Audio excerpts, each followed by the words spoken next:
So, first of all, congratulations on your recent publication of your book, You. The Strangers We Call Friends. I appreciate that. Yeah. So, if you don't mind, can you share a little bit about yourself? Absolutely. Yeah. My name is Madeleine Asheleigh. I'm a 22-year-old creative based out in Atlanta, Georgia. More so Kennesaw right now because I'm going to college out here. But Atlanta will always be my claim to fame. I started off my creative journey, I guess I could say, as a dancer and choreographer. I've been doing that since I was 10. And somewhere between 21 and 22, I decided I wanted to shake it up and write a book, which has been doing really well so far. And I'm really excited about it. Wow. Well, congratulations. Thank you. So, what inspired you to write a book, particularly now, sort of during this pandemic? Can you share more about that? This pandemic is what Yeah. actually pushed the production of the book. I got really bored in lockdown, and seeing as dance is kind of all I really focused on creatively for about the past 12 years, Hmm. I haven't gotten much of a chance to explore other avenues of creating like I did Right. when I was like a child. Because when I Hmm. was a child, I had my hand in every different pot just to see what would stick. And I figured I might as well try that again. I have nothing but time. I'm in Mm-hmm. the house. I can't go anywhere. Why? Right. So I started creating a story. Yeah. You don't hear that much. I mean, like pandemic shutdown, stress, all this stuff. Let me just write a book. Right. I mean, that's big. That's a huge accomplishment. It was You know? it was so much fun. Wow. So where did you draw the inspiration from for your four characters, the sisters? Like, did they how did they birth and how did they grow? Well, at the time, I say at the time, I'm still in the current same situation. At the time, I had three roommates. While I have Oh. two of them now, they've all moved out, but I have two new ones, and I'm getting another one pretty soon.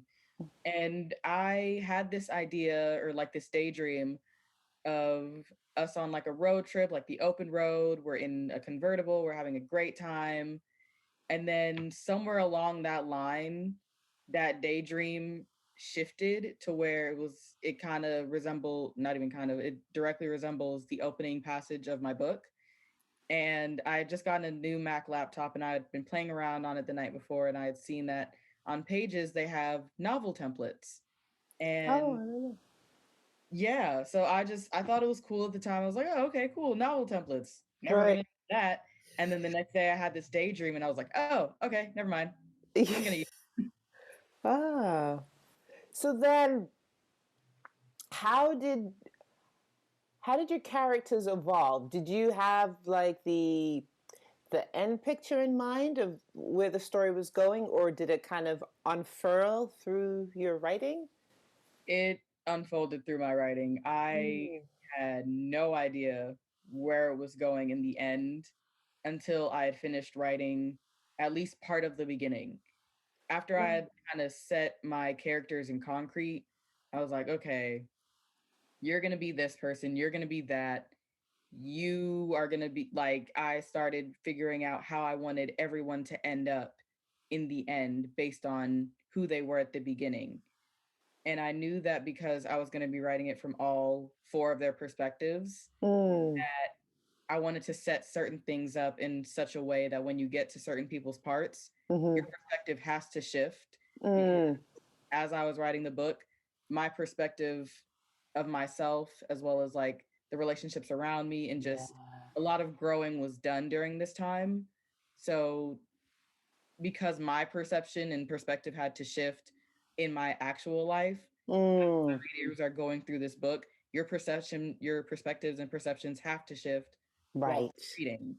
Because now Right. you're getting inside the brain of this person despite being told so many different things about them from these other perspectives. So Right. in outlining the book and in outlining how everyone feels about one another Mm.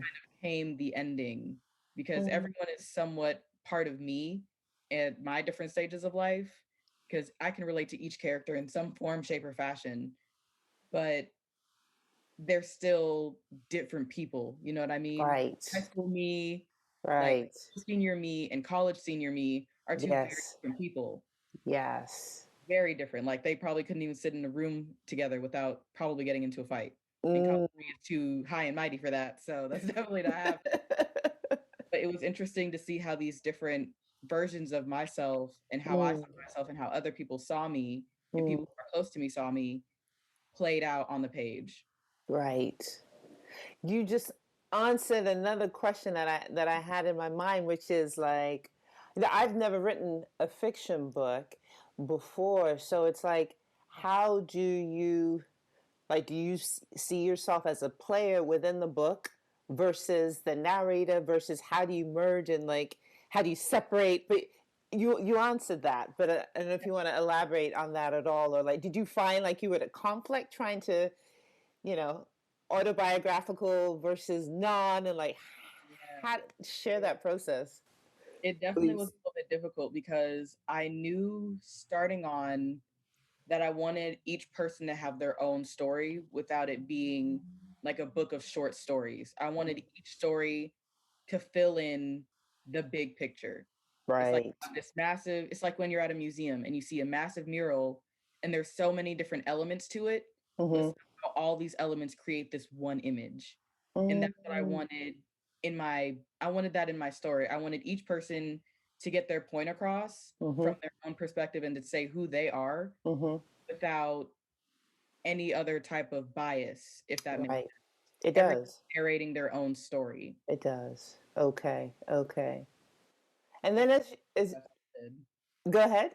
Oh, I figured that Okay. that was the best method to, especially with that whole perception and perspective shift, because Right. you have to see it from this person's point of view, despite what everyone else has already said about them. Mm-hmm. Mm-hmm. Makes sense. And then with your as you're explaining it, I'm also kind of just seeing it in my eyes, and it sounds like, correct me if I'm wrong, did you find that your choreography background comes into play? Because you're talking about kind of like orchestrating the characters, right? And whose role is what and where they're going to be. Like, how does that work?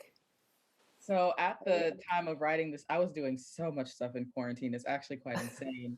I want to find I'm a person who likes to do a lot of things, which Right. requires a lot of balance. Mm-hmm. A lot of that means incorporating so many things into one another and integrating a Right. lot of things into each other.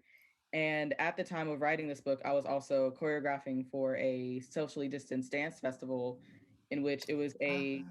group effort where I was the main choreographer, but I also had other dancers who came in and helped and Mm-hmm. did and performed with me. Mm-hmm. And I came to find that despite our different personalities and different styles of dance, we were still able to create something beautiful and this whole strung piece, and that really helped. A lot of things picked up with the book after that, because Yeah. once I saw how that string was able to tie us all together, I was like, okay, if these four girls are going to have been best friends for life, Right. they have to string together. There Right. has to be an invisible string that no matter what, it Yes. shouldn't be able to be severed easily, Right. despite it being a high stakes situation. No matter Right. how much they fuss and fight and claim they hate each other, there is a bond there. There has to be a bond there because they've known each other all their lives. You're not gonna Mm-hmm. just throw Mm. your friendship like that Right. over nothing in the Right. very least. So I think from that, it really had to play a bigger role than I anticipated to Mm-hmm. really bring everything together and hold it together as well. Right. That makes sense. I like to move my head, and I'm noticing when I do, the earrings pick up on the mic. So I'm going to take these earrings off because I just want to nod in agreement without any sound artifacts. So, wow. So, were there points in time, like for me as a musician, 2020, I should say, was also a really creative um, time, just with the time to be able to create and just all that was trying to Everything. process everything, right? But there were definitely times where I didn't feel like writing or playing or anything. So like, did you deal with those moments, and how did you move through it? Or were you just like, I'm gonna write whatever X amount of words per day and just do it? Like, I tried to take that second approach and it's like, okay, I'm gonna write a chapter a day, rah rah rah, because I had a deadline. So Oh.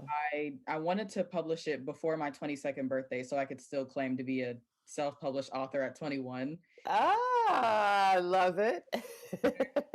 If I did, I published it like 2 days before my birthday. It still counts. You did. Yes, it does. It does still count.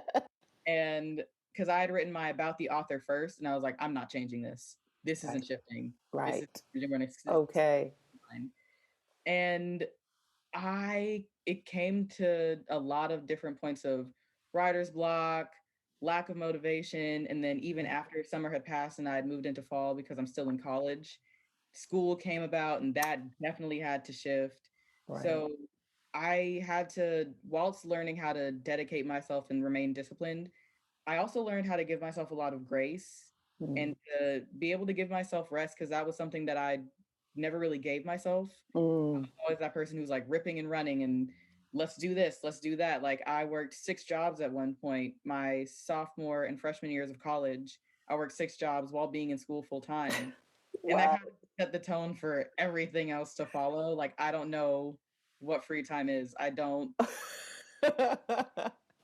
who is she? We don't know her. She doesn't sit with us in the very least. But I really had to learn how necessary Mm. it was because I would get burned out, I would get stressed out, and especially with school being piled on top of that and trying to meet this Right. deadline. And it was just so many different things. And I was like, okay, no, if I need a nap, I need a nap. If I want to sit down and watch Avatar The Last Airbender all Mhm. day, I'm Yeah. going to do that. Right. And with writer's block, it was different because with writer's block, in the very least, I would want to do it. Mm. Nothing's coming. And I came to find that if I just move my hands across the keys, even if it comes out like Right. I'm gonna type until an idea comes. And Oh. I'll get to about like 2 or 3 lines, and then all of a sudden something will hit. I'm like, okay, cool. Now we can take all that out because that makes no sense. It's not even English. Let's Right. So that was a really big part. And I did a lot of voice notes whenever like a thought would pop in my head at like 3 a.m., but I didn't Yes. pull out my laptop and start typing.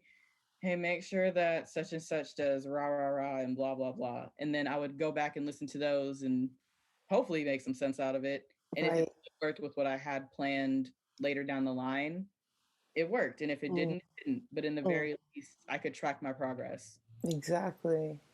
That is so helpful. Because I know, like, with creating music, I've heard sort of two different thoughts, right? One is like you create when you feel inspired, which may not necessarily be every day, right? Probably not.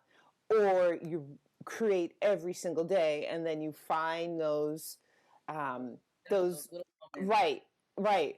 Which camp do you think you fit into, or which would you advocate for?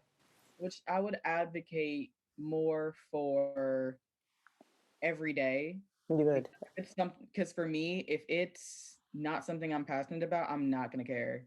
right, Because right, in the very least, if I'm at least trying to do something, even if I don't write every day or I don't dance every day or something, if there's still a wheel turning every day, like, oh, this would be a cute idea, or oh, I like how this song sounds, or oh, I like this idea for a plot for another book, or something along the lines, if that's at least still happening every day, there's still motivation to get stuff done. mm, I have all these ideas and I'm putting them down.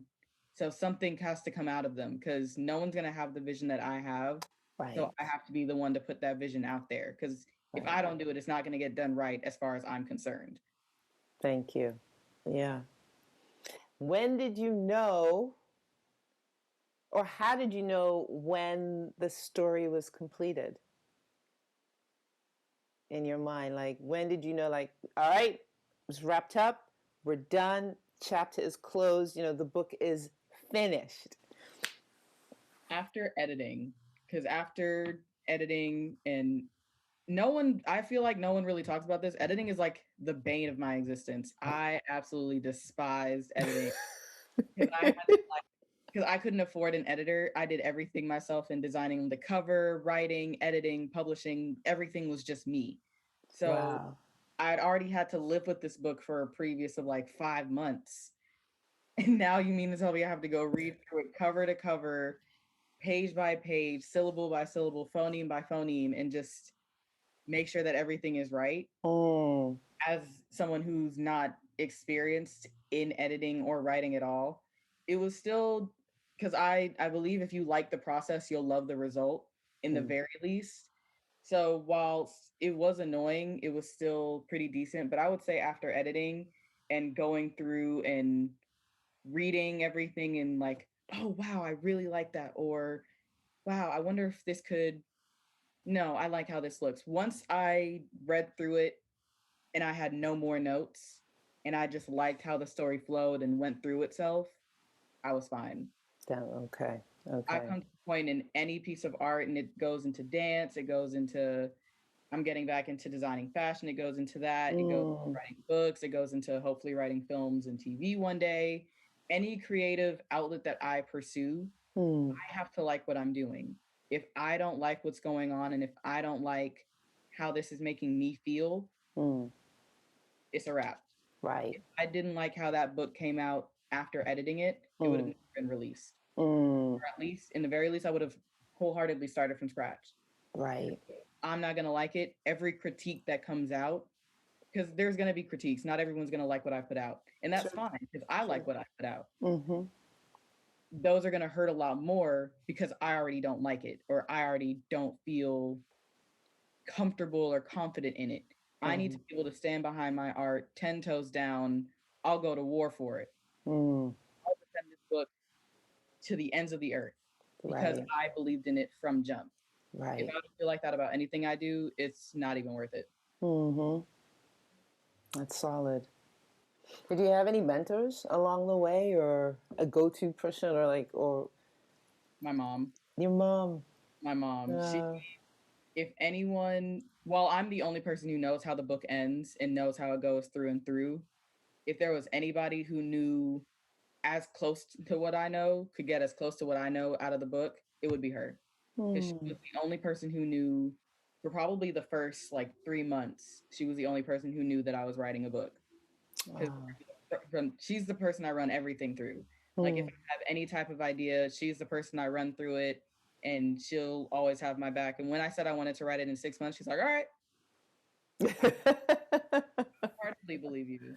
Once I gave her a date, she held me accountable She because there did, was yeah. a lot of people in my ear about it, and she's, who knows me better than her? She's Right. known me since I was a kid. She knows exactly Right. what this routine is, and is Mm, gonna make sure I stick to it. So I would mm. definitely say my mom, top tier. Wow. What advice would you have for any aspiring authors or writers? What would you? In the What's some words of the great Nipsey Hussle, don't quit. Mm, The only distinguishing quality between myself and any other person mm, is that I just didn't quit. mm, That would be my only advice, is to be so willing to stand 10 toes down behind whatever you're creating. You have to have that passion behind it, or it's not gonna, or you're not gonna feel the blessings when they come into fruition. They're not gonna feel like blessings. They're not gonna feel like accomplishments. mm. They're not gonna have as much meaning because you didn't care as much. There wasn't the fiery passion burning behind you. You have to want it Right. wholeheartedly. So for some people, I'd say, for some people, for many people, they want it, right? But they're scared, or they have that passion, but they're scared too. To whether it's scared of failure or scared of success. And I know I hear people in my circle like, I want to write a book. It ain't happening, But it's like, and I know we all have our own sort of individual obstacles, our own upbringing, our experiences. But and I know you mentioned it already, but for someone who wants to write and have that passion, but are kind of afraid to embark on that, what would you say to them?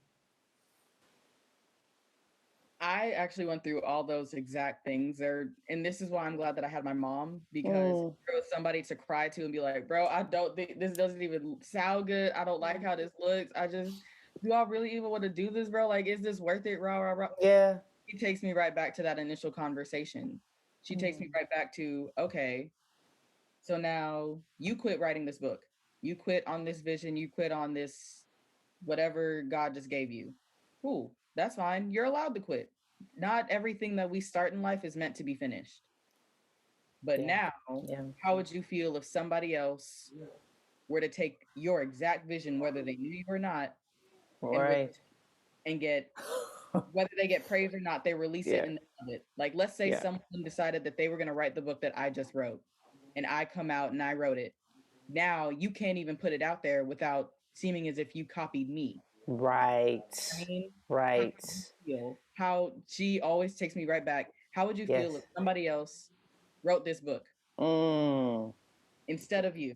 No, I'd be pissed. She's That's like, a motivator right there. I'd be pissed. Like, Go, make mom. it a film, it turns into a TV show, Oh. everything that you want for the book happen Yes. for Yeah. someone else out of your vision. Yeah. Because if you don't use it, God will happily take it and give it to somebody who will. Mm. That's And strong. for people who are scared to do it, Mm. anybody, that I have to say was probably the best decision that I made, was that I told nobody until I was well into it. By the Okay. time I started telling people who weren't my mom, Yes. like my brother, close friends, whoever, I was already halfway done. I already had things for them to look at and read and grasp onto and be like, dang, wow, that's a really good opening. That's a really good chapter. That's a really cool. I like how you did this and that. Right. Now you're already seeing how your audience would respond to it, Mm-hmm. even if it's not finished. But in the very Right. least, you've gotten this far. Why quit now? Right. Right. I would say that we, as creatives, and I struggled with this, and that's why I'm glad I didn't do it with this particular project. Mm. We tend to overshare. We tend to want to tell people, "Oh, hey, be on the lookout. I'm doing this. I'm doing that. I'm gonna Right. yeah, yeah, yeah." Don't do that. Mm. Don't do that. Tell maybe one person who you know is going to hold you accountable. One person Mm-hmm. who you know is going to back you 100% and is going to support you no matter what. Right. God himself could come down and be like, "I don't think this is for you," and this person would be like, "No, I don't think so. Go ahead and do it." Like, Right. find that person and only Mm. tell them, Mm. at least whilst you're in the beginning stages. When you Okay. feel comfortable and you feel like, okay, I'm seeing this through because I've already gotten this far, Mm-hmm. then maybe bring a few other people that you can trust into it, but don't Right. announce it to the world until it's finished. Because it was so cool to announce it when it was published. And it's like, okay, hey everybody, I just published a book. And everybody's like, what? Outside of everyone who knew, and out of Yes. everyone who knew, some were even still shocked because they didn't know when it was coming out. Ah. So I would highly recommend keeping it as close to yourself as possible, Mm-hmm. because if you're excited to share the result, make sure there's a result to share as Good a point. beginning, and then Right. nothing being brought into fruition afterwards. Right. Wow. And on that note, where can we find your book? Where can readers find your book? It is on Amazon, selling globally. Nice. Friends, it is available as both an ebook as well as paperback. I'm looking Okay. at hopefully getting it on Audible, because I know a lot of people like audiobooks. So if I can get that done sooner rather than later, that would be great. Okay. And how can people find you and connect with you out on? Are you on social media? Or? I am. I am on Instagram. My Instagram is at it's bdoll, ITSBDOLL. And I'm also on Twitter at the only bdoll. And feel free to I would love for people to tell me what they think of the book. I would love for them to tell me what their theories are.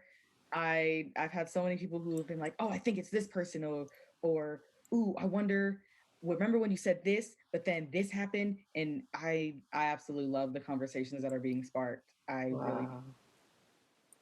Oh my gosh. I feel just inspired listening to you this morning, as I did when we first spoke on the phone. And I go on, but I am so happy and so thankful that you shared your story here with us at Unmute Magazine, and yeah, I just feel honored to be part of that, and thank you so much. It was wonderful. Oh, you're welcome. You're welcome.